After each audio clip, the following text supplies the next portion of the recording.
얼마 전에 카리나가 인터뷰 같은 데에서 프레임 씌워질까봐 조심스러워요 라는 표현도 쓰고 GD가 말을 끊어서 하는 이유를 오해를 살까봐 생각하면서 말하다 보니까 이렇게 됐다라고 말한 적이 있는데 다 이것들이에요.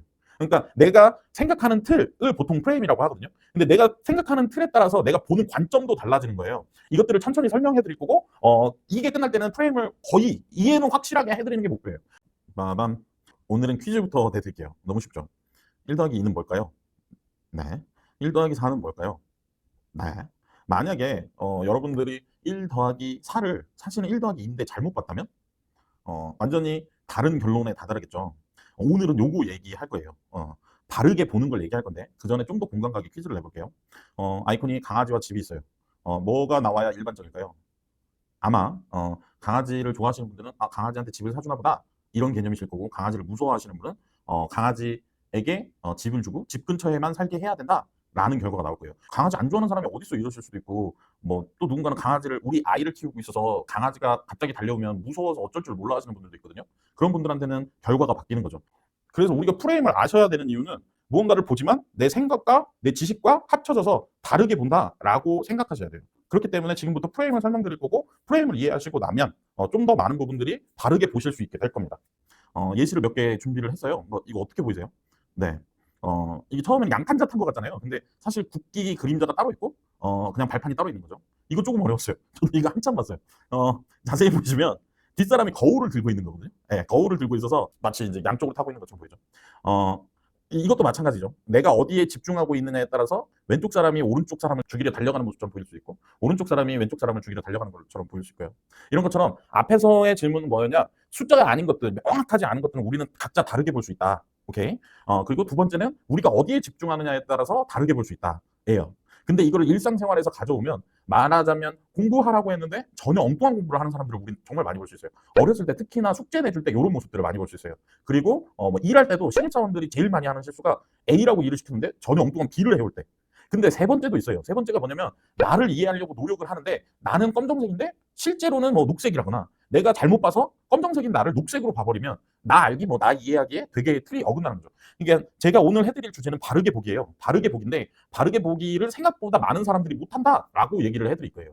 오케이 이해가시죠? 이걸 어디에 빗대서 말할 거냐면 빛이 이렇게 내려갈 때 그냥 곧바로 내려가잖아요. 그래서 만약에 오른쪽에 있는 것처럼 그냥 트리를 보면 돼요. 트리를 보면 되는데 우리가 트리를 볼 때 쭉 삼각형 두 개에 뭐 위에 빨간 별이 있는 트리, 크리스마스 트리가 일반적이겠죠? 이걸 보면 되는데 빛에 물이 닿으면 굴절이 시작되는 것처럼 누군가로부터 트리를 듣거나 트리를 볼 때 트리로 인식을 못하고 위에 빨간색만 인식한 채 크리스마스 트리가 아닌 뭐 불가사리로 보거나 또는 좀 더 이제 감정적인 요소까지 쭉 가버리면 크리스마스 트리가 아닌 뭐 화산 폭발 이런 걸로도 볼 수 있는 거죠. 왜냐면 화산 폭발도 녹색, 산에 빨간색 별이 튀어나온다 이렇게 돼버리면 똑같은 말인데도 전혀 다를 수 있거든요. 이게 바르게 보기가 어디에서 주로 많이 쓰이냐면 종교 쪽에서 많이 쓰여요. 사실 뭐 불교 쪽에서는 팔정도라고 해서 깨달음의 첫 번째라고도 얘기를 하고 기독교나 쪽쪽 그 기독교 관련 내에서는 깨어 있으라 뭐 모든 거에 집중하라 뭐 이렇게도 쓰이거든요. 근데 제가 실제로 컨설팅을 해보고 강연을 해보면 강사가 1, 2, 3 이렇게 전달을 해도 실제로 1, 2, 3으로 안 받아들이시는 분들도 너무 많고요. 컨설팅을 할 때도 자신에 대해서 오해하고 있는 사람들이 너무 많으세요.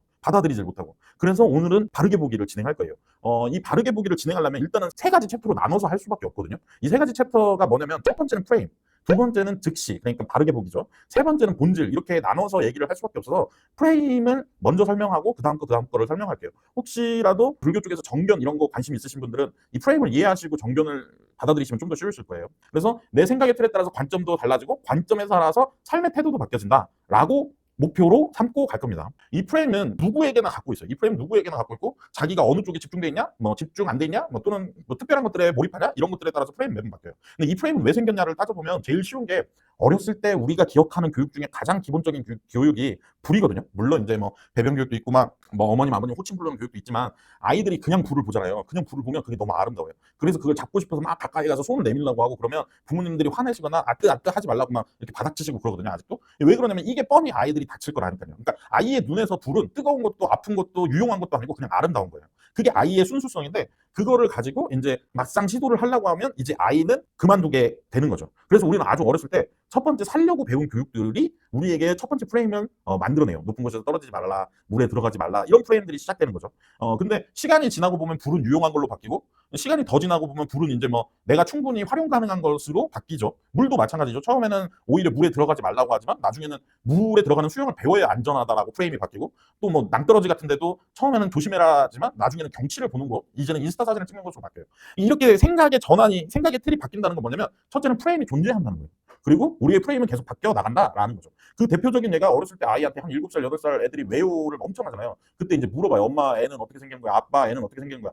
그때, 지금은 안 그러시지만 옛날에는 막 손만 잡고 생겨. 뭐 너는 다리에서 주워왔어. 뭐 이런 얘기 하잖아요. 하지만 지금은 그 손 잡는 게 애가 아니라 성인이 되면서 오히려 사랑하는 사람들끼리 하는 표현이고, 더 나아가서는 그것마저도 없어진 채 마음으로만 사랑하는 사이가 되는 거죠. 이런 식으로 프레임이 계속 바뀐다. 근데 살려고 만든 프레임도 있고, 부모로부터 전수받은 프레임도 있고, 보편적 사고에 의한 프레임도 있어요. 제가 이제 예시로 하나를 내볼게요. 사실 저는 10년 전부터 배를 사서 10년 전부터 배를 타고 뭐 많은 활동을 해왔어요. 이렇게 얘기를 하면 여러분들이 느끼시는 건 몇 가지 프레임들이 있죠. 첫째, 뭐 저 사람은 배를 타고 여행을 많이 다니나 보다. 거기다가 제가 영어나 프랑스어를 좀 더 잘한다면 배를 타고 프랑스까지 갔나? 이런 상상들을 하거나, 저 사람 부자이겠다, 이런 상상들도 할 수 있지만, 실제적으로 생각해보세요. 저는 그냥 배만 탔다고 얘기를 했어요. 하지만 사람들은 그 사람을 보는 종합적인 사고와 이런 것들을 통해서 저 사람 부자일 거야, 바다 여행을 엄청 다녔을 거야 라고 하는 거죠. 이해가 갔죠? 근데 외국에 나가보면 뭐 배에서 자는 사람들도 있고, 그걸 에어비앤비로 돌리는 사람들도 있거든요. 그러니까 사실 제가 한 말은 딱, 배를 10년 전에 타서 배를 몇 번 타봤다, 이 말밖에 하지 않았는데, 우리는 더 많은 정보들을 유추하는 거죠. 그래서 실질적으로 프레임이 생기는 이유는 뭐 여러 가지 이유가 있겠죠. 어쨌든 뇌가 작동을 하니까 생기는데, 효율적으로 에너지를 처리하기 위해서가 저는 가장 합리적이라고 생각을 해요. 뭐 살기 위해서, 배우기 위해서, 상식을 갖기 위해서, 이런 것들도 있지만, 어쨌든 우리는 수많은 데이터들을 받아들이고, 그 수많은 데이터들을 잘 요약해놔야 되거든요. 잘 요약해놔야 다른 거 쓸 때 그걸 조합해서 적용할 수 있다 보니까, 프레임이 만들어지는 이유는 단순하게 보시면 내 에너지를 잘 사용하기 위해서라고 보시면 됩니다. 예를 들면 프레임 중에 무지에 의한 프레임, 뭐 탐욕에 의한 프레임, 시대 변화에 의한 프레임, 뭐 이런 것들이 있어요. 무지에 의한 프레임 같은 경우는 우리는 부자를 상상할 때 어마어마한 부자를 생각을 하잖아요. 근데 국민은행에서 매년 부자 보고서 같은 걸 발행하거든요. 그 부자 보고서에 보면은 10억 이상의 자산을 가진 사람들이 우리나라의 0.89%인가밖에 안 된대요. 그러니까 무슨 말이냐면, 아파트가 뭐 매독치가 한 게 얼마나 많은데 10억 가까이 다 넘고 뭐 이런 얘기를 많이 들어봤지만, 대부분 다 부채들이 껴있고 10억, 순자산이 10억이 안 되는 거죠. 예, 그런 의미에서 우리는 그거를 잘 알지 못했기 때문에 부자는 어마어마한 돈을 갖고 있을 거야, 물론 이제 그 위에 부자도 있겠지만 어마어마한 부자일 거야 라고 상상하는 거죠. IMF를 겪으셨던 분들 같은 경우에는 저축만 해라 였지만, 지금은 이제 뭐 투자라는 시대로 바뀌는 것처럼 시대 변화에 의해서 프레임이 바뀌기도 하고, 단어 한두 개를 바꾸는 거. 예를 들어서 옛날엔 사망보험이었는데 보험사들이 이걸 늘리기 위해서 생명보험으로 바꿨거든요. 사실 생명보험 생각해보시면 안 맞잖아요. 생명보험, 생명을 위한 보험, 뭐 이게 안 맞잖아요. 원래 사망보험이냐, 이런 것들을 아실 수 있죠. 그리고 패턴에 의한 것도 프레임으로서 작용을 많이 합니다. 뭐 1, 2, 3 써져 있으면 그 다음 숫자는 당연히 살 줄 알지만, 사실 1, 2, 3은 더하기에 의한 거여서 뭐 6이 나오거나 12가 나오거나 24가 나오거나 뭐 이럴 수 있는 거죠. 자, 이쯤 되면 이런 생각을 하시겠죠. 네가 하는 말은 알았어. 그래, 프레임이 뭐 생각이 틀리고, 우리는 생각을 덩어리씩 요약해 놓는데 그걸 프레임이라고 하자. 그렇다면 이게 뭐가 중요하다는 거야? 어쩌라는 거야? 라고 얘기하실 텐데, 아까 처음에 말씀드렸듯 바르게 보려면 그냥 보면 되는데, 우리의 생각에 들어가는 순간 우리는 우리 생각과 더해져서 다르게 본다라는 걸 말씀드렸잖아요. 그래서 그 프레임은 각자가 다 다르게 갖고 있다라고 인식을 하시면 됩니다. 보시는 것처럼 프레임들이 뭐 모두가 같냐? 달라요.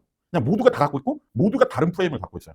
그렇기 때문에 누군가는 파란색에 집중되어 있을 수도 있고, 그냥 색깔로 표현합니다. 보라색과 파란색 사이에 작게 존재할 수도 있고, 누군가는 뭐 어떠한 경험이나 가족 환경, 사건들에 의해서 파란색에 뭐 프레임들이 크게 세 개 자리 잡을 수도 있는 거고, 뭐 말도 안 되지만 뭐 나는 원래 되게 뭐 파란색에서만 살던 사람인데 노란색 국가에서 군대 생활을 해서 노란색 국가의 문화를 받아들이나 노란색 프레임도 많고 파란색 프레임도 많고 이럴 수도 있고, 한편으로는 길게 프레임이 잡힐 수도 있고 한편으로는 크게 프레임이 잡힐 수도 있는 거죠. 이건 이해 드리기 위한 거예요. 누군가 프레임이 파란색이나 노란색은 아니에요.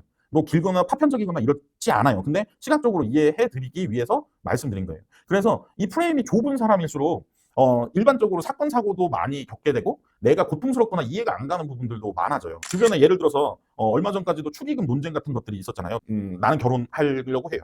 나는 결혼하기 위해서 준비를 많이 했어. 뭐 호텔도 찾기 힘든데 찾았고, 웨딩드레스 뭐 스드메 뭐 이런 거 다 했는데 내가 그거를 하면서 고민을 엄청 한 거야. 이거를 하면 얼마나 들 거고, 저거를 하면 얼마나 들 거고, 밥값은 뭐 7만 원, 10만 원이라고. 근데 내 친구가 제일 친한 친구 중에 하나가 3만 원만 축의금을 냈네. 그러면 내 입장에서 보면, 와, 쟤 나한테 어떻게 저럴 수 있어? 쟤 대학교 때도 나랑 같이 살았는데, 내가 대학교 때 쟤한테 퍼다 매긴 게 얼마인데? 이런 식으로 상상할 수 있죠. 근데 반대로 그 친한 친구 입장에서 자기가 이 3만 원이 진짜 최선인 거야. 그래서 3만 원을 넣은 거지. 그러면 이 친구는 이 친구대로 미안하고, 이 친구는 이 친구대로 불친구가 아니다, 나쁜 친구다, 뭐 이렇게 상상을 하잖아요. 근데 프레임이 넓다, 또는 다양하게 프레임이 열려 있다라고 생각하는 사람들 입장에서 이럴 수 있죠. 진짜 어른들은 그래요. 아차, 저 친구한테 차비도 못 줬네. 아이고 이 녀석 이거 올라면 얼마나 힘들었을까. 이럴 수 있는 거죠. 반대로 3만 원을 낸 친구도 괴롭지 않을 수 있죠. 저 녀석이라면 날 다 이해할 거야. 내가 할 수 있는 최선을 하고 있는 거야. 라고 생각할 수 있기 때문에 프레임은 좀 더 많이 열려 있을수록 좋고 넓을수록 좋고 라고 표현을 하는 거예요. 넓다는 표현을 하는 이유는 우리는 어쨌든 모든 프레임에 다 갇혀 있어요. 이거를 깰 수는 없어요, 웬만해서. 예. 완전히 없앨 수는 없어요. 물론 불교에서는 없앨 수 있다라고 얘기를 합니다. 그걸 깨달음이라고 얘기를 하고요. 그래서 프레임은 다 넓게 열어두실 수 있으면 참 좋다. 그리고 빠르면 빠를수록 이걸 깨는 게 좋다라고 얘기를 해드릴게요. 그럼 이런 생각을 하시겠죠? 도대체 그럼 프레임을 어떻게 깨는 거냐? 나는 어렸을 때 숨만 잡고 자도 큰일 난다고 배워서 그 프레임에 갇혀 있는데 어떻게 해야 사랑하는 연인들끼리 그냥 사랑의 표현을 하는 거라고 프레임을 깨고 나올 수 있는 거냐? 제가 이렇게 좀 정리를 보통 강연을 할 때 해드리는 것들이 요것들이거든요. 경험을 하시고 돌아오셔서 그 경험을 다시 한 번 더 고민하시는 시간이 있으셔야 돼요. 그리고 두 번째는 내가 창의적인 생각을 하시면 그것을 용기 내서 실행해 보시는 거. 이게 다 학습이에요. 그냥 우리가 말하는 텍스트나 소리로 배우는 교육 말고 첫 번째로 하는 건 내 경험을 머리로 다시 일깨우는 학습. 두 번째는 실행하는 학습. 보편적 지식, 우리가 당연하다고 받는 보편적 지식을 다시 의문을 갖는 학습. 뭐 불완전한 무언가를 수용하려고 노력하는 거. 예를 들어서 사람이 완벽할 수도 없고 지구에 있는 것들이 모든 다 완벽한 건 없잖아요, 거의. 그러니까 이 불완전한 것들을 그래 그럴 수 있지라고 수용하는 태도. 또는 뭔가 완전히 우리가 충돌이라는 표현을 쓴다는 건 문화 간에 또는 사람 간에 정말 세계가 달라서 그것들이 부딪혔을 때 충돌이라는 표현을 쓰잖아요. 그 충돌들을 이해하려고 하는 노력. 그리고 뭔가 매력적인 거나 마케팅적인 거 또는 아름다운 거 이런 것들이 있으면 그거의 본질을 보시려고 노력하는 행동들이 이 프레임들을 깨는 거죠. 우리가 갖고 있는 모든 게 다 프레임이거든요. 네. 이런 말 하면 싫잖아요. 뭔가 딱딱 떨어지게 얘기해 주는 게 제일 좋잖아요. 그래서 제가 생각을 해봤어요. 제일 프레임을 빠르게 팡팡 깰 수 있는 방법이 뭐 있을까?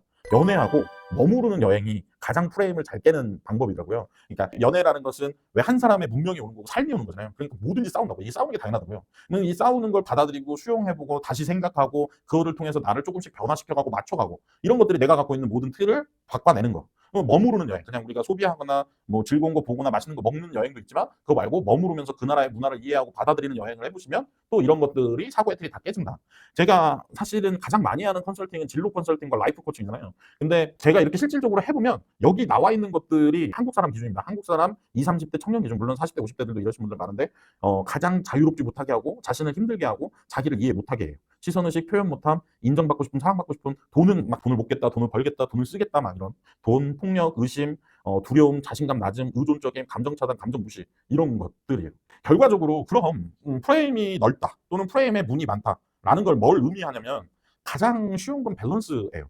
이게 뭐가 좋냐라고 물어본다면 밸런스가 좋아져요. 내가 있고 세상이 있는데 이 상호작용들로 인한 피해나 어려움을 최대한 덜 만나게 되는 효과가 있어요. 그래서 웬만한 것들을 수용하고 이해하게 된다가 하나, 그리고 내가 창의적인 생각이나 좀 남들과 다른 생각들도 해낼 수 있기 때문에 관점이 다르니까요. 관점이 달라서 지혜롭게 보인다, 지혜로워진다가 둘. 그리고 나아가서는 제가 아까 말씀드렸듯 1 더하기 4는 5, 1 더하기 2는 3 이런 것처럼 바르게 보는데 가장 큰 역할을 해요. 이게 바르게 본다가 별 의미 없어 보이지만 바르게 보지 못하면 아무것도 하지 못할 수도 있거든요. 또한 바르게 보면 지금 내가 갖고 있는 시선들을 다 변화시킬 수 있거든요. 결국에는 저는 바르게 보기를 설명드리고 싶은 거예요. 그거를 설명드리기 위해서는 프레임을 설명드려야 되고 프레임은 충분히 이해 가셨을 거라고 생각을 해요. 궁금한 거 생기시면 댓글 달아주시면 최대한 잘 설명할게요. 그리고 구독, 안녕.